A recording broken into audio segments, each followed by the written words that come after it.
एक मैगज़ीन है फोर्ब्स, वो हर साल 100 सफल लोगों की लिस्ट निकालती है जो प्रभावशाली लोग हैं जिन्होंने दुनिया पे इम्पैक्ट डाला है। अब उन 100 लोगों में तय है कि दुनिया के लोगों का नाम तो होगा नहीं, कुछ 100 लोगों का ही, और उसमें भी ये खेल चलता रहता है कि अगले साल कौन कितने पायदान ऊपर होगा। जो दूसरे नंबर पर है उसको पहला होना है, जो 5वें नंबर पर है उसे दूसरा होना है, शायद पहला भी होना है, जो 10वें नंबर पर है उसे 5वां होना है। इस तरह से तमाम चीज़ें ऐसी चलती रहती हैं। तो फोर्ब्स ने तो बता दिया कि दुनिया में ये लोग कामयाब हैं, लेकिन क्या सामान्य आदमी की कोई कामयाबी नहीं है? क्या सामान्य लोग कामयाब नहीं होते? तो ऐसा नहीं है। सोशल साइंटिस्ट जो समाजशास्त्री हैं, उन्होंने एक डेफिनेशन, एक परिभाषा तैयार की है कि आखिर दुनिया में हम किसे सफल आदमी मानते हैं। उनका कहना है कि अगर आप जो कुछ भी करते हैं, आप इतना कमा लेते हैं कि आप अपने परिवार का भरण पोषण कर सकते हैं और आपके सर पर कोई छत है, वो छत किराए की भी हो सकती है, ऐसा नहीं है, आप स्ट्रीट पर नहीं रहते, आपके पास कोई छत है या उसको अफोर्ड कर सकते हैं आप, और आपके कुछ बहुत बेहतरीन रिश्ते हैं, तो आप एक सफल आदमी हैं। यहाँ भी रिश्ता होना बहुत महत्वपूर्ण है सफलता के लिए, और जो सफल लोग हैं वो जानते हैं कि उनकी सफलता में रिश्तों का कितना बड़ा योगदान है। तो सच पूछा जाए तो सफलता कोई बहुत बड़ी सी चीज़ नहीं जिसको लेकर हम तनाव में हो जाते हैं कि अरे अब कोई क्या करेगा, कैसे करेगा। समाजशास्त्रीय दृष्टिकोण से सफलता बहुत एक सामान्य सी चीज़ है जो कोई भी अवेल कर सकता है थोड़े से एफर्ट के साथ। अगर आपने सोच लिया कि मुझे एक छोटी सी दुकान खोलनी है और आप दुकान खोल लेते हैं, थम्स अप।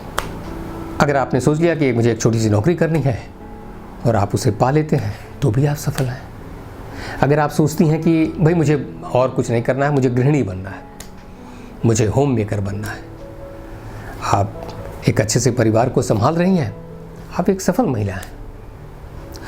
तो जो कुछ भी आप सोचते हैं, बड़ी बात भी हो सकती है, हो सकता है कि आप ये सोचें कि मैं देश के क्रिकेट टीम में अपनी जगह बनाऊंगा, तो आप वो कर लेते हैं, तो आप सफल हैं। कुल मिलाकर सफलता का मुद्दा ये है कि आपका चुनाव जो है उसमें आप सफलता पाते हैं कि नहीं। आपने जो चुना है, आप कुछ भी हो सकते हैं, आप ऑटो रिक्शा ड्राइवर भी हो सकते हैं, आप सफल व्यक्ति हैं। आपने चुना है अगर कि हाँ मुझे ऐसा करना है और आप कर रहे हैं, तो आप सफल हैं। आप अपने पोटेंशियल को, जो आप में संभावना है, उसको पूरी तरह से अगर आप विकसित कर लेते हैं, तो आप एक सफल व्यक्ति हैं। आप चाहे गुलाब हों, आप चाहे चमेली हों, चाहे आप गेंदा का फूल हों, चाहे आप लिली हों, चाहे आप कैक्टस ही क्यों ना हों, इवन कि वो घास जो जंगलों में अपने फूल के साथ खिल रही है, जिसे हम नहीं देख रहे हैं और जिसके लिए हमारे लिए जिसका मूल्य नहीं है, वो भी अपने आप में एक सफल है। वो घास का दुर्वा जिसने पूरी कायनात की ज़मीन को हरा भरा कर रखा है, वो भी अपने वजूद में अपनी सफलता की एक उद्घोषणा करता है। हमारी मुश्किल ये है कि हम समाज के मानदंडों के अनुसार ही अपने को सफलता असफलता के मानदंड पर तय करते हैं। अब हमें दिखता है कि वो व्यक्ति मेरी नज़र में कुछ बड़ा है, तो हम अपने को छोटा महसूस करने लगते हैं। हम देखते हैं कि वो आदमी मुझसे ज़्यादा प्रतिभाशाली है, तो हमें कमतरी का एहसास होता है।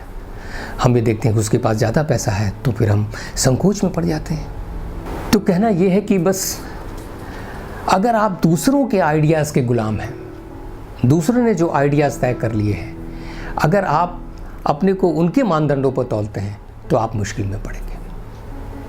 आप जैसे भी हैं, जहाँ भी हैं, आपके अंदर एक पोटेंशियल है, आपके अंदर एक संभावना है, और कुल मिलाकर उस संभावना को विकसित करना, उसे पाना, एक फूल की तरह जैसे पूरी तरह से खिल जाना जिसे कहते हैं।